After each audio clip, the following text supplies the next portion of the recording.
ഒന്ന് rag ചെയ്തേളാം. Ragging എന്റെ ഒരു ഹോബിയാണ്. ഒരു 10 മിനിറ്റ് കഴിഞ്ഞ് എന്നെ കണ്ടില്ലെങ്കിൽ 10 ആളുകളായിട്ട് അങ്ങോട്ട് വന്നോളൂ. ഇസ്ലാമിൽ തലമറയ്ക്കുന്നത് സ്വതന്ത്ര സ്ത്രീകൾക്ക് മാത്രമാണ്. അടിമ സ്ത്രീകൾക്ക് തലമറയ്ക്കൽ ഹറാമാണ്. ഈ അറിവ് എവിടെ നിന്ന് കിട്ടി? പത്രത്തിൽ നിന്ന് അടിച്ചു മാറ്റിയതാ. അപ്പൊ ശരിക്കും ഇത് എന്താ സംഭവം? നിങ്ങൾ പൊളിറ്റിക്കൽ സംഗതി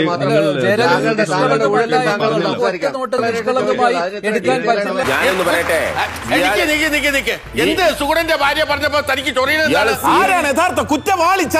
എന്നാണ് ജയരാജ് ആരിഫ് ഹുസൈൻ പറയുന്നതിന്റെ പരമാർത്ഥം. അതിനുള്ള മറുപടി ജയരാജ്, അത്ര നിഷ്കളങ്കമല്ല ഈ ആവശ്യം എന്നുള്ളതാണ് ആരിഫ് പറയുന്നത്. ജയരാജ് ആദ്യം വാഗുണ്ടെന്ന് പറഞ്ഞോട്ടെ. ഞാൻ പറയട്ടെ, ഇതേ കണക്കോലെ ഈ ആഗോള ഇതിന്റെ ഭാഗമാണ്, റാഡിക്കൽ ഇസ്ലാമിന്റെ ഭാഗമാണെന്ന് കുറെ നേരം കൊണ്ട് പ്രൊപ്പഗേറ്റ് ചെയ്യുന്നുണ്ട്. അവന്റെ മാസ്റ്റർ പീസാണ്, അതിൽ കൈവെക്കാൻ ആരെയും അനുവദിക്കില്ല.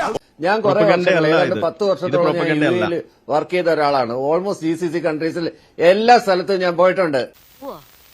ഞാൻ എല്ലാ സ്ഥലങ്ങളിലും പോയിട്ടുണ്ട്. മലേഷ്യയിൽ ജോലി ചെയ്തിട്ടുണ്ട്. മലേഷ്യയിൽ ഓൾമോസ്റ്റ് 90% മുസ്ലിം സ്ത്രീകളിൽ നിന്ന് ഹിജാബ് ധരിക്കുന്നവരാണ്. സമാധാനമായല്ലോ. അവർ വർക്കിന് പോകുന്നുണ്ട്, ഹിജാബ് ധരിച്ചുകൊണ്ട് തന്നെയാണ്. ഈ പറഞ്ഞ കണക്കല്ല അടിമ സ്ത്രീകളോ അങ്ങനെയുള്ള വേർതിരിവൊന്നുമില്ല. അതൊന്നും പക്ഷെ ഇവൻ അറിയില്ല. ഓരോ രാജ്യങ്ങളിലും ഇത് ഉപയോഗിക്കുന്നത് അവിടുത്തെ ഇസ്ലാം, ആഫ്രിക്കൻ രാജ്യങ്ങളിൽ ഒരു കാര്യം, ആരിഫ് ഹുസൈൻ എന്തിനാണ് ഞാൻ പറയുമ്പോ കയറി ഇടപെടുന്നത്? നിങ്ങൾ മണ്ടത്തരം പറയുന്നത്. നിന്റെ തന്ത പറയും. ഇല്ലാത്ത ഇത്ര മര്യാദ കെട്ട വിവരം കെട്ട ഒരു വർഗീയവാദിയെ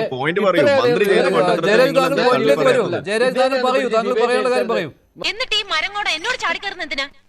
സംസാരിക്കണം.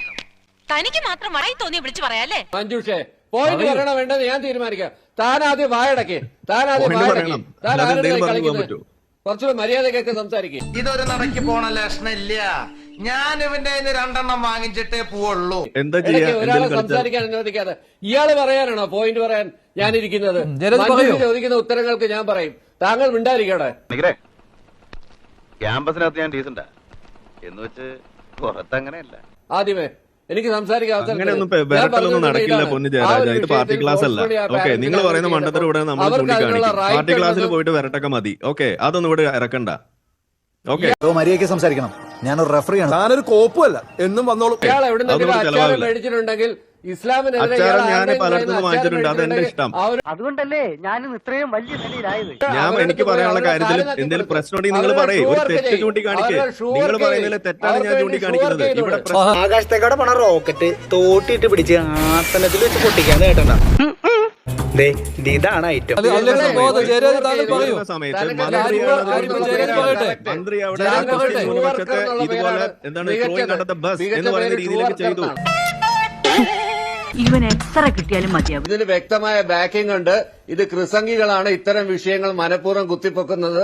സമുദായത്തിൽ ജാതി സ്പർദ്ധ ഉണ്ടാക്കാൻ ശ്രമിക്കുന്നത് കൃസംഗികളാണ്. ഇത് ഇന്നലെ തുടങ്ങിയതല്ല. എത്ര കാലം എന്ന് വെച്ചാ ഇങ്ങനെ അപ്പുറവും ഇപ്പുറവും കത്തിച്ച് നക്കാപ്പിച്ചാ പറ്റി ജീവിക്കും. കാസയുടെ രൂപത്തിൽ തുടങ്ങിയതാണ്. മറ്റു പല സംഘടനകളുടെ പേരിലും ഇത് തുടങ്ങിയതാണ്. പല ആളുകൾക്കും സ്വന്തം അനുഭവം ഉണ്ടായപ്പോഴത്തേക്കും അതിൽ നിന്നൊക്കെ മാറി പറയുന്ന അവസരം കൂടെ നമ്മൾ കണ്ടതാണ്. എന്നെ ഉദ്ദേശിച്ച് പറഞ്ഞല്ലേ? എനിക്ക് അങ്ങനെ തോന്നുന്നെങ്കിൽ അത് എന്റെ കുറ്റം. അതാണ് ലോകം. നമ്മൾ മനസ്സിൽ പോലും കരുതാത്ത ചില ശവങ്ങളായിരിക്കും ചിലപ്പോ നമ്മുടെ ശത്രുക്കൾ.